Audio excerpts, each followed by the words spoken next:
que las Fuerzas Armadas estén ciertas que nuestro único objetivo es acabar con el cártel de los Zetas. Que la sociedad en general esté segura y confíe que nosotros, los matazetas, no extorsionamos, no secuestramos y nunca afectaremos el patrimonio personal ni de la nación. Septiembre de 2011. Un nuevo grupo que se hace llamar Los Matazetas se presenta como el brazo armado del pueblo.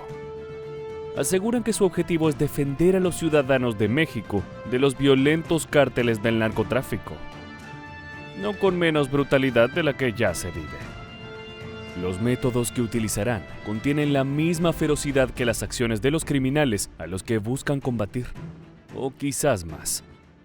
No obstante, ya sea que el nuevo grupo esté del lado del bien o del mal, hay algo que es seguro. Comienza la cacería. Pero esta vez, la presa son los narcos. En este nuevo video conoceremos todo acerca de los matazetas, sus orígenes, las brutales matanzas e incluso la relación que lo une a otra de las organizaciones criminales más temidas de México. Quédate con nosotros y descubre su apasionante historia.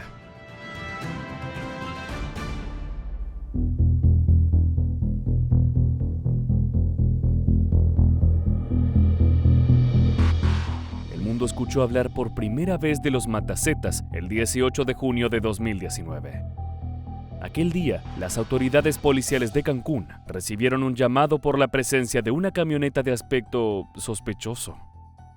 El vehículo tenía vidrios totalmente polarizados y carecía de placas de identificación. Al llegar los efectivos, el terror quedó al descubierto. En su interior se encontraron 3 cuerpos sin vida, esposados, con las cabezas cubiertas con bolsas y totalmente bañados en sangre. No había dudas de que se trataba de una ejecución al estilo del crimen organizado. En la búsqueda de alguna pista para dar con los sicarios, las autoridades hallaron un narcomensaje junto a los cadáveres. Somos el nuevo grupo Matazetas. Estamos en contra del secuestro y la extorsión y vamos a luchar contra ellos en todos los estados por un México más limpio. Esa fue la carta de presentación del nuevo grupo que comenzaba a florecer con un objetivo claro: acabar con los miembros del cártel más sanguinario que el país había conocido hasta ese momento. El cazador da sus primeros pasos y es momento de poner el foco en la presa. Hablamos de los Zetas, expertos en cometer los crímenes más salvajes. Si eres sensible, te lo advertimos. Puede que no quieras ver de lo que son capaces. Aquí vamos.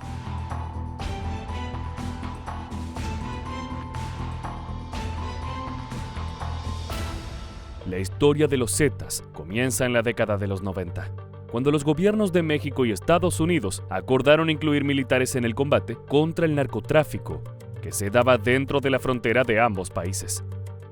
Para esa tarea, la Secretaría de la Defensa Nacional Mexicana, también conocida como la Sedena, seleccionó a oficiales altamente capacitados para incluirlos en la lucha contra los cárteles. Solo había un problema. Para ese momento, las fuerzas ya se encontraban corrompidas.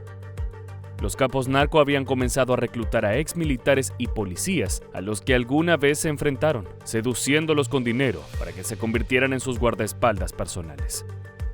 Uno de los casos más notorios de esta práctica fue el de Osiel Cárdenas Guillén, ex líder del Cártel del Golfo. El criminal contrató a los primeros integrantes de su nuevo brazo armado, que eran principalmente miembros del GAFE, el destacado grupo de fuerzas especiales del ejército mexicano.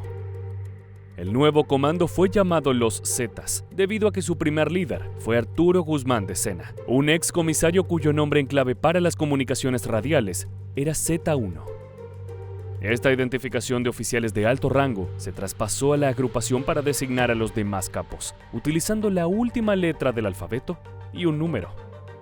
Por ejemplo, los hermanos Miguel Ángel y Omar Treviño Morales, otros destacados miembros del grupo, fueron conocidos como el Z40 y el Z42 respectivamente. Hacia el año 2000, la nueva facción terminó de corromper a las fuerzas militares y se separó de la organización que le había dado vida para tomar su propio camino. Ya sin estar atado al cártel del Golfo, el grupo formó una reputación propia y poco a poco se convirtió en el más violento y sanguinario de todo México. Esto no era casualidad. Se trataba de personas preparadas para matar y con conocimiento de tortura y contrainsurgencia aprendidos en el mundo militar. Sabían muy bien a quién se podrían enfrentar y cómo hacerlo. La diferencia radicaba en que ahora se encontraban del lado del crimen, donde no existen las reglas. Los Zetas fueron los primeros en utilizar crueles métodos para asesinar a sus rivales, como la mutilación. Pero también llevaron a otro nivel los mensajes hacia el enemigo, iniciando la práctica de exponer públicamente las partes de cuerpos desmembrados como señal de guerra. En pocas palabras, estos narcos fueron los precursores del enorme terror que comenzó a vivir México durante el nuevo siglo.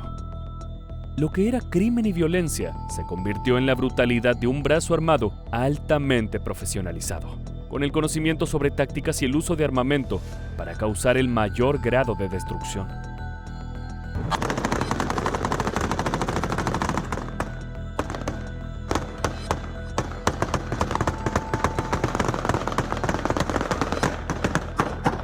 ¡Abajo, para adentro, para adentro, para adentro! Así es como llegamos nuevamente a septiembre de 2011. Había pasado tiempo desde el hallazgo de las 3 personas muertas en la camioneta de Cancún, cuando los matazetas reaparecieron con su video de presentación oficial. El grupo dejó en claro que, para combatir a su violento rival, debían estar a la altura de su crueldad y brutalidad. Con esa misión había nacido, y rápidamente demostró que no eran solo palabras. Es que mientras se daban a conocer aquellas imágenes de 5 presuntos sicarios, listos para ir detrás de los criminales más temidos, las autoridades mexicanas se encontraban con una nueva matanza. Esta vez, el hecho tuvo lugar en la localidad de Boca del Río, en el estado de Veracruz. Se hallaron 35 cuerpos atados y torturados en la vía pública. Fueron dejados en 2 camionetas a plena luz del día, cerca de un hotel en el que se iba a llevar a cabo una reunión nacional de fiscales. A raíz de eso, fue evidente que la intención era dejar un mensaje al mundo narco y a la justicia. Las autoridades determinaron que algunas de las personas asesinadas eran miembros de los Zetas, y la brutalidad con la que habían sido masacradas encendió las alarmas. No parecía que el solo hecho de tener un enemigo en común convertiría al grupo paramilitar en un aliado. Por el contrario, todo indicaba que la cura podía ser incluso peor que la enfermedad. Algunos días después de encontrar los cuerpos en Veracruz, la policía detuvo a 20 criminales, de los cuales 8 fueron relacionados al grupo autodenominado como los Matazetas. La aprehensión se dio en el marco de un operativo militar realizado por el gobierno, que tras interrogar a los delincuentes, obtuvo la dirección de nuevas ubicaciones, donde se encontraron más cadáveres. Durante la rueda de prensa que se dio al anunciar los arrestos, las autoridades se refirieron a los Matazetas, indicando que no se iba a tolerar que ningún grupo ilegal tratara de hacer justicia por mano propia. Y se dejó en claro que, a sus ojos, esta banda no se conformaba por héroes que combaten el mal, sino que se trata de otra organización criminal. Matazetas.